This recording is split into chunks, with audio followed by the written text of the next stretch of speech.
I just over extracted my coffee twice while brewing it. I got kind of distracted, and then I was making an Aeropress and just left it too long, basically.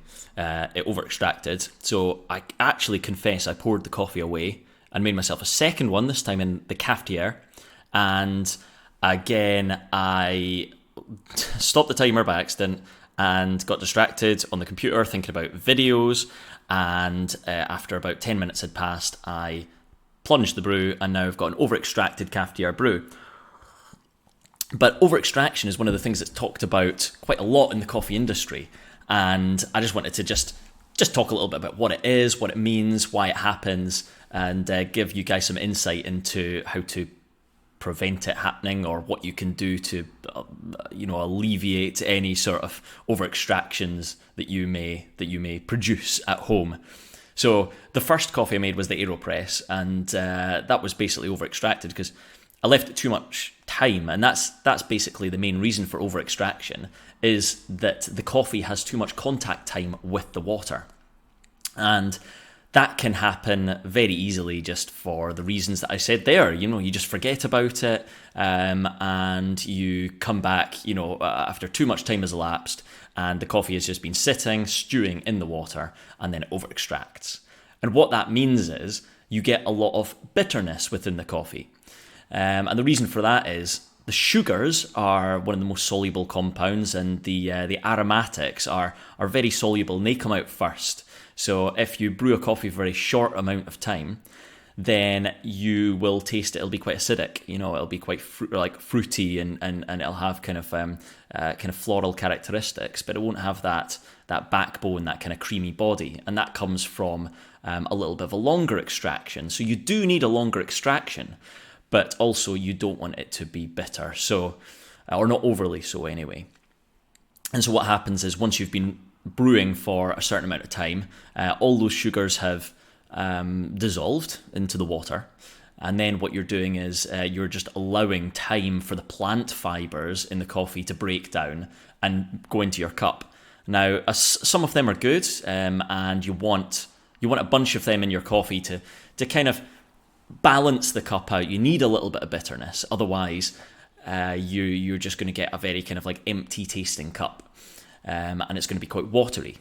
So you want some of that kind of those kind of fibers and bitterness to kind of like dissolve into the water and become soluble.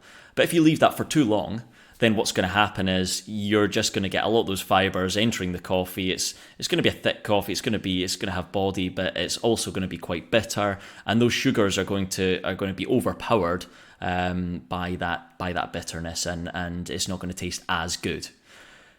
So that's kind of the reason for it. Now, the reason I poured away my Aeropress before was because it just tasted really kind of flat and just not very good at all. And that's because not only did I over extract it, I left it for too much time, but I also, the Aeropress is designed so that you press and you push down, and that creates pressure, and pressure increases extraction as well.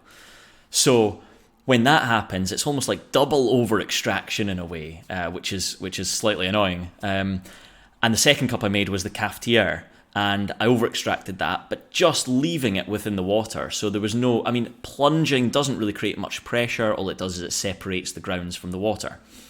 So there's not really any pressure involved there. So I wasn't double over-extracting like I was the Aeropress. Now, obviously, in a cafe, you are using an espresso machine. That's an espresso puck extracted under high pressure for speed. Because a lot of people are wanting a lot of coffee very quickly, so it needs to be speedy.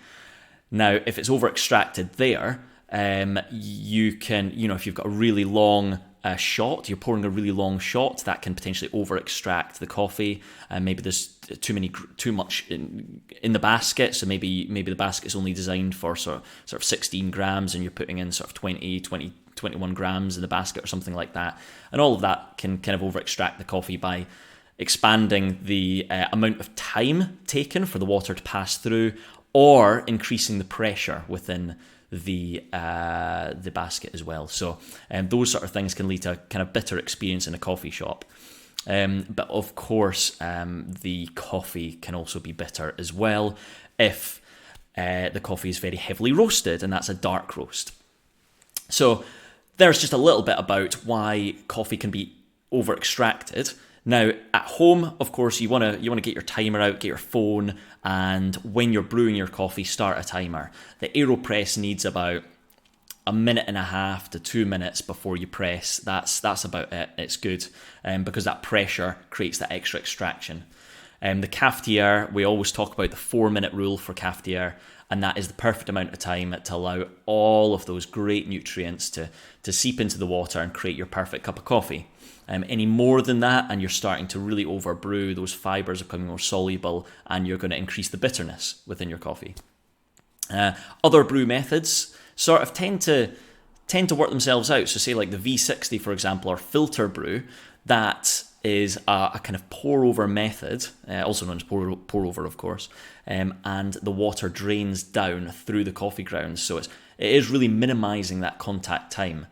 The only time when you're going to really notice an over-extraction is if you grind for, say, espresso, and you pop it in a V60 basket and then you pour, and the water just doesn't actually go down because the grounds are so fine, they're sticking to the sides and not allowing the water to pass through. And that is when you're really going to get a bit of over-extraction. And I've made coffees like this before, and it just tastes like Costa. You get to the end, you think that was a specialty coffee I brewed, and it tastes like Costa, and it's bizarre. It's weird. So don't do that. Don't put espresso ground coffee in a V60 unless you're just trying it out for fun. In which case, let me know how it goes because I'm intrigued. So I hope you enjoyed that, and hope that gave you some insight into over-extraction. Let me know if there's anything else you would like to learn, and hopefully we can do some more videos to let you know a little bit more about the different kind of ways of brewing coffee and how brewing affects coffee in that way. So I'll catch you in the next video, guys.